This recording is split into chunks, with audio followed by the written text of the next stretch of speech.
All right, Shalom. All praise to Yahweh Bashem Al Shah Bashem Kakadash, the one who said Pastor Elder Great Millstone, who rule well. Peace and salutations to you, sincere Akim out there, pushing the truth across the four corners of the earth. Real quick. Just do a quick response because the elder made a great video. Matter of fact, where's this video? And just to highlight in the video, he's talking about how you have these Native Americans who went over and they were ambassadors to Israel at a certain point, and that these people of Israel, the fake Jews, they actually acknowledge and know that a lot of these people are the lost tribes of Israel. They actually know and understand that, and they actually brought them over and they accepted that fact. But unfortunately, if these are authentic Native Americans, they didn't quite understand that he's not really a Jew. He's not really their long lost brother. And that's why you have to understand the full prophecies of the Bible, because a lot of people will nitpick here and there. But you have to, the scriptures say what? Eat the whole roll. So you have to know the whole thing. So if they did that, they would know and understand that the curses never fit his people. The curses that were placed on Israel in Deuteronomy 28, some of the characteristics being the salt of the earth. His people are not the salt of the earth. So, even amongst Israel, the point being, even amongst Israel, all of this stuff is all good. No, you're a Native American is all good. But now the important part is knowing that you're an Israelite, which they kind of know and they kind of understand. But if they knew and they understand, then they would know that there are certain prophecies coming, that there are certain things that the Most High, Yahweh Shai, which is his son, has asked us to do. And one of those things is we're supposed to prophesy. We're supposed to, it's many things. I'll say it like that. It's many things. Follow the law, statutes, commandments. Supposed to fellowship, supposed to go out to the highways and byways and teach. And so they've kind of flirted and played with the idea, because this is from 2017, that you got Native Americans all through the comments, but unfortunately they've never quite followed through on the concept. They've never quite followed through. So, and you have some people who accept it, and you have some people who don't.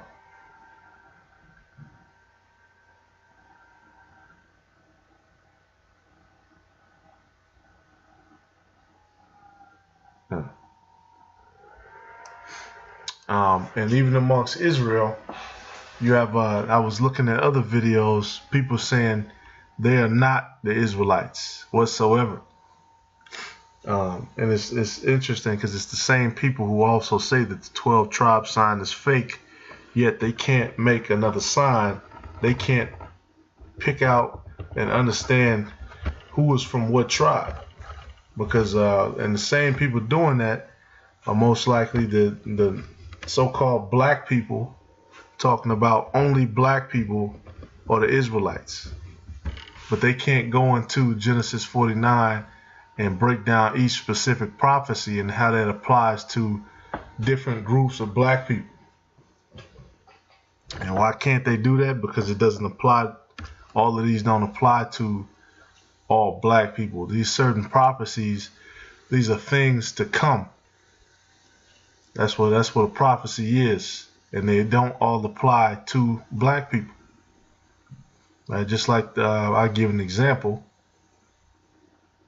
Some of them you could say they do, but let's use Issachar. It's a strong ass couching down between two burdens. Now you have some of us who are good at working, but if you look at the overall spirit of Mexicans, if you ever work with Mexicans, then their spirit when it comes to work is on a whole nother gear. All day, every day. You got a couple of Israelites here and there who they could work hard too, but when it comes to Issachar, it's in their spirit. Okay, it's Mexicans is in their spirit. And that's a large part of it too. This is a spiritual thing. You know, we always quote, the Spirit beareth witness with who you are. I mean, Salaki, I don't have the full scripture in front of me, but the Spirit beareth witness. That's what the scriptures talk about. And Genesis 49:19. This is Gad, right? So if you claim that this is talking about so-called Negroes too, you should be able to break that down. A troop shall overcome him, but he shall overcome at the last. There you go. And the soldiers, they overcame Gad using, small blocks, blankets, waiting for them to hunt, go out and destroy their village, destroy the women, destroy their children, destroying the land, poisoning the water so they couldn't drink, killing all the buffalo so they couldn't eat. Complete wars of attrition. A troop overcame them, put them on reservations, stuck them up, fucked them over. And these Edomites, they know that. They're trying, because what Esau likes to do, they like to run damage control on shit. That's basically what this is. This is damage control. Oh, we had nothing to do with it. We're your brothers.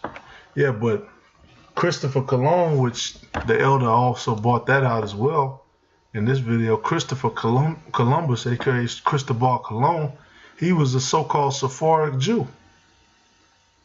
Okay, and Sephardic Jew. Hey, another thing the Sephardic Jews did, the Moors and the different so-called black people who were living in Spain, Portugal, North Africa, they were behind killing a lot of those people and putting them into slavery and then shipping them over. That wasn't done by accident or by a few random white people. You know what I'm saying? You can't take over millions of people with a couple of men. No, they're armed forces. It's a military force. Okay, things have to be organized. You have to have prisons for people. You got to have troops to round them up. You got to have equipment. All of this money. How did they get all the money for them to even do that shit? Because they were working with these people. These people who, going back, thousands of years. Well, I say hundreds of years. Going back hundreds of years, they went to that banking. They own banks in all these different countries. Okay, so you want to say Ashkenazi Jews, Sephardic Jews, all are the same. And with the company that's responsible for a large part of that, the Dutch East India Trading Company, you had Sephardic Jews who were on the board for that company, which is the world's first corporation, which one of their first commodities was slaves. So these people, ultimately, they sent over Columbus, they sent over the forces to come over here. They landed in the Caribbean and they killed off, you can call those people down there in the Dominican, those are Native Americans too, pretty much. Puerto Rico, those are Native Americans. They were the Arawak. So, hey, this is all fables, fairy tales, and bullshit. And they're a little chess move attempt to subvert the truth and try to play pretend, but they do know that these are the people of the Bible. And here's another one, because you had people talking about Arsareth is in Africa. Oh, there's a river called Arsareth. Let me pull that. Now, Salaki, it doesn't show exactly, where the Arsareth River is, but they use this as a point to say that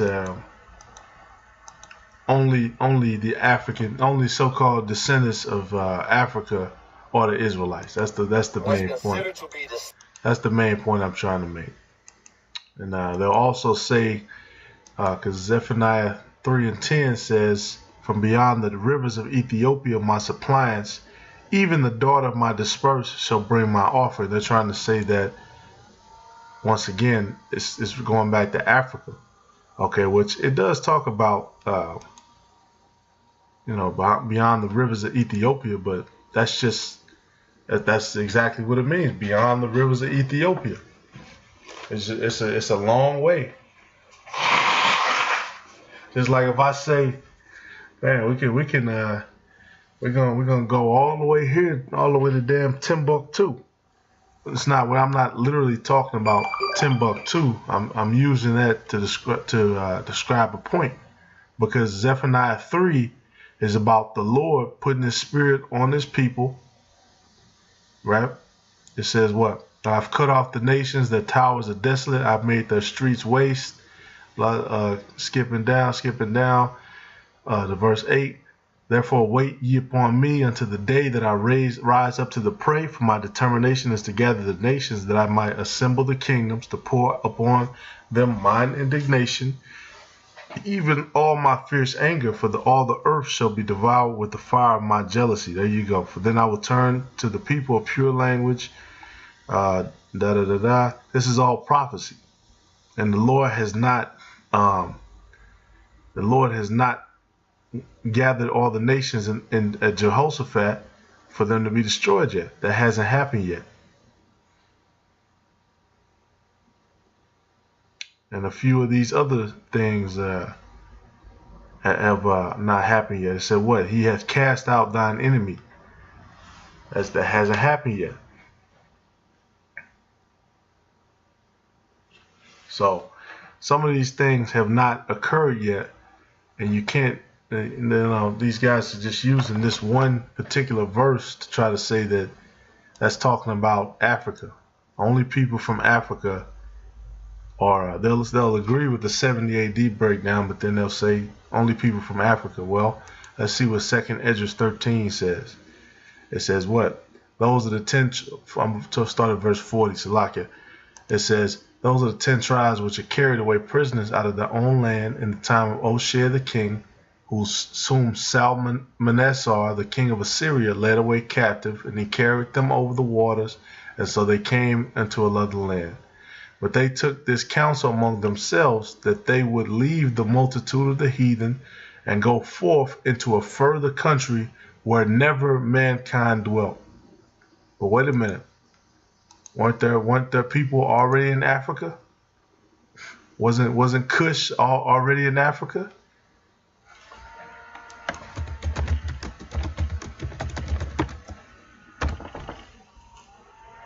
Let's see what it says. The land of Ham. I'm looking for a particular map. Okay, yep. It's even got Cush. It's got all of them. Phut, Ludum, Seba, Ophir. It's got all of them. So wait a minute. A land where mankind never dwelt. There's people dwelling here. Can't be talking about Africa. It's talking about all the way over across here, where the ships of Tarshish came, like the elder brought out in the video. You can watch it if you need a refresh on the scriptures, and that's where they came. And how do we validate that? That's more falsities. How do we validate that? Well, I'm gonna go back to this book, James Adair. I'm gonna jump back to this because these Edomites and James Adair, he was Scottish Irish, by the way. Just to give a couple facts on him, he was sent under King George III, because around this time George III had decreed the Royal Proclamation of 1763. Now he came over. He was already over at that point. Let me see. Yep. He came over about 1735. So he was already here. George III issued that so that the colonies, the colonies could not push past the Appalachian Mountains, and for this land to be reserved for Native Americans. And then this was already, you already had the Spanish coming up from here, and the French as well. They were trying to carve this stuff up too. So it was a war for who was going to carve up. Basically, they were carving up Native American territory, which they would go on to continue. 13 colonies. They wanted to keep his colonies kind of subjugated, keep them taxed, keep them up here. And then you had, once again, the French over here, the Spanish down here pushing up through Mexico. So, and the whole time, you have to think about that. The whole time this shit was going on, this guy James Adair, he was probably sending back information, sending back letters, letting them know what was going on with the Native Americans, because they wanted to conquer the rest of this land. And that's another interesting part of history, because if you look at all the Native American history that happened between them and between Esau, a lot of it is undocumented. All of the things that Esau came over and did, the politics that Esau used against them, a lot of that is undocumented. Even going into the Moors in Africa and different Israelites who were in Africa and in West Africa, a lot of that history is undocumented. So, you know, a lot of that stuff we won't find out into the kingdom. But this particular information, we know that they're Israelites, and even Esau is saying. And you say, well, how you know that? Well, I looked it up. This is the reviews for the book. Same book. This they got it for $40. That's not bad. And, you know, mostly got 5 stars. Very good read. His theory of Cherokee being one of the lost tribes of Israel is interesting and thought-provoking. What is the one I'm looking for?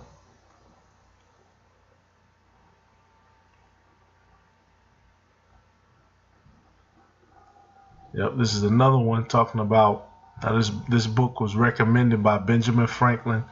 I know I saw the brother did one on Thomas Jefferson. We know King George knew because James Adair basically gathered this information that he was given to him. So basically, Edomites in a certain circle, they knew that these people were the Israelites. And that's why when Christopher Columbus came over years and years before, right, 1492, he brought, like the elder said in his video, he brought those Hebrew interpreters, those people who could speak Hebrew, and the people over here were still speaking that broken Hebrew. You know, it was a languages change over time, but James there put in his book, it's a form of Hebrew. And that's why another thing I noticed, this book is published in London in 1775 and printed in the United States in 1930 for the first time. That's why. They published it in London in 1775, but in the U.S. they didn't publish it until the 30s because they didn't want people to know who these people were. They didn't want them to know. And that's how we know, once again, the elites of this country, they know that this is Babylon. They know Native Americans are Israelites. They know so-called black people are Israelites, right? They know all these people are Israelites. And then you even have an Edomite out here talking about even this devil Joseph Smith, who wrote the Book of Mormon, which that's false. Basically, they're saying in the Book of Mormon, his source is this same book, this book by James Adair. So you got, it's crazy, man. You got Edomites all through here who, oh yeah, my father told me this story. You know, blase, blase.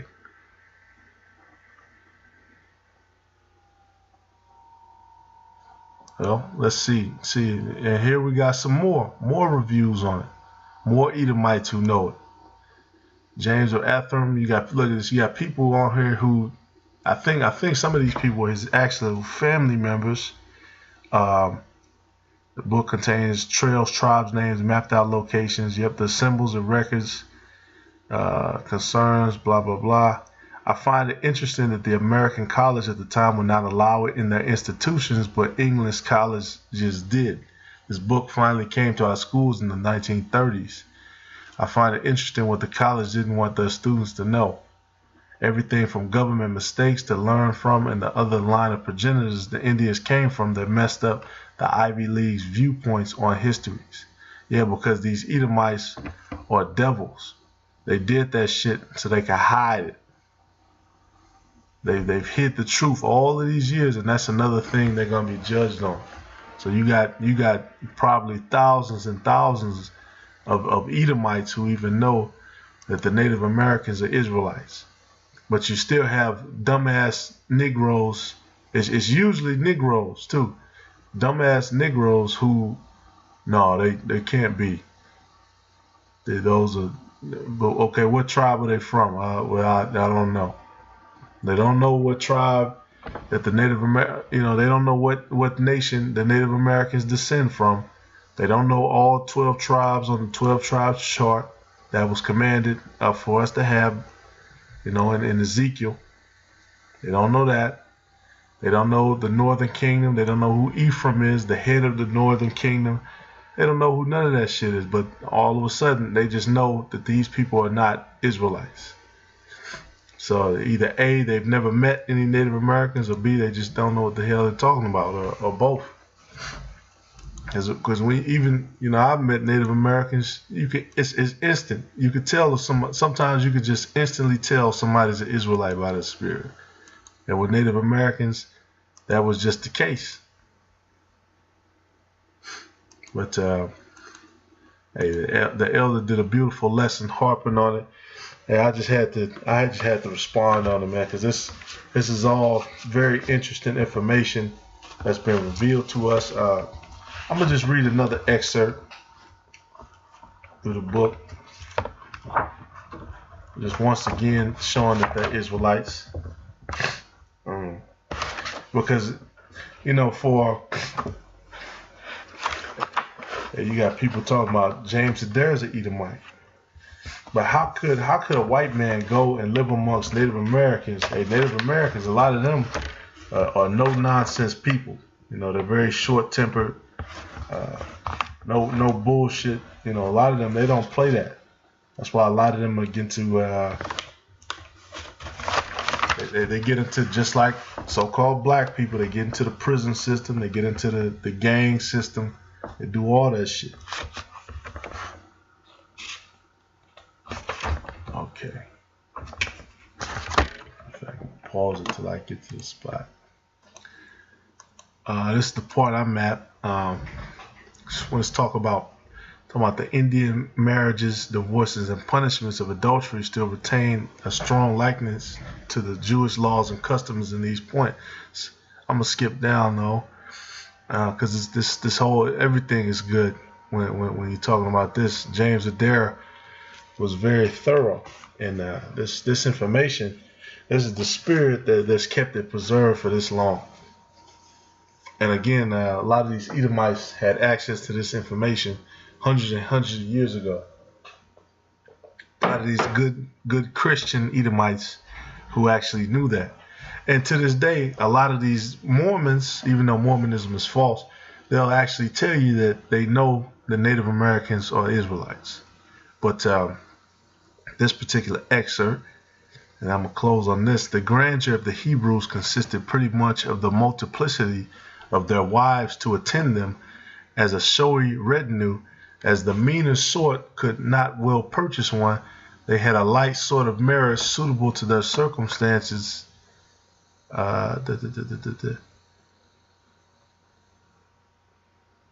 Suitable to, called by the scholars usucapio, taking the woman for present use.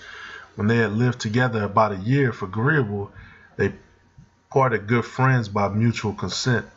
The Indians also so fond of variety that they ridiculed the white people as a tribe of narrow-hearted and dull constitution animals for having only one wife at a time and being bound to live with and support her through numberless circumstances might require a contrary conduct. There you go. So basically, like they're saying, man, these people enjoy variety. Hey, and that goes to show you, Esau, that you're the devil. You can only deal with one woman. Now you put that spirit on our women. So in this society, you get caught and you're cheating. But what were you cheating on? All you were doing was dealing with another woman. Has nothing to do with the first woman. Has nothing to do, that means that you love her less or whatever, but that's just the vibration of Esau. And the Native Americans actually ridiculed them for that. So that's something very interesting. One more thing.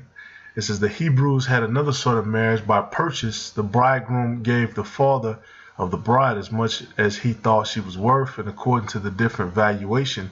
So sooner or later she went off at market. The only way to know the merit of a Hebrew lady was to inquire the value for which her father would sell her, and the less rapacious he was, the sooner she might get a husband. Divine writ abounds with instances of the like kind, as Genesis 34:12, ask me never so much dowry, and I will give it. David brought Michal, and Jacob dearly. Wait a minute. I got the book right in front of me. Yeah, David brought Michal. Jacob dearly purchased Rachel, etc. The women brought nothing with them except their clothes, rings, and bracelets, and a few trinkets. When the Indians would express a proper marriage, they have a word adapted according to their various dialects to give them a suitable idea of it. But when they are speaking of their sensual marriage bargains, they always term it buying a woman. For example, they say with regard to the former, Che awalas, I shall marry you. The last syllables denotes the first person of the future tense. The former, I shall make you, as awa or hewa was to ish, which is confirmed by a strong negative similar expression, Che awala awa, I shall not marry you. But the name of the market marriages is Otulfa Eho Akumbaras Sa Ucha. In the spring, I shall buy a woman if I am alive. Okay, or this is some more Native American. I shall not buy a woman, for indeed I am poor. The former usage and method of language is exactly calculated to express that singular custom of the Hebrews per coemptionum. There you go. So basically what they're saying is the woman was considered property. She was considered the property of the man, and they would say, I'm gonna buy a woman, just like in the Hebrew customs. But once again, now we're in this Western world under Esau, so that's something that is considered to be considered wicked, even though in the Bible that's just what men did, and if we were in the ancient world, that's what they did, and that's why in this society marriages don't work out, because it's a 50-50 thing. You give a woman too much power. Women, not to make this about that, but you give women too much power, too much option, too much choice, they make mistakes. They don't know what the fuck is going on. Okay, the successful relationships, if you watch, are the ones where the man takes charge and the woman knows her place and she accepts that. And that's on any team. You have to know what your role is. Hey, but that's a subject for another lesson. I just wanted to put my 2 cents in because the elder did a beautiful video, and this is a beautiful topic. Scoffers, they're not going to stop the truth from coming out. Hey, nobody's going to stop the truth from coming out, according to the Holy Bible. Hey, with that being said, all praise to Yahweh B'Shem Yahushua B'Shem Ukakadash. Shalom to you brothers of the hopeful elect. Keep pushing, keep fighting. Shalom.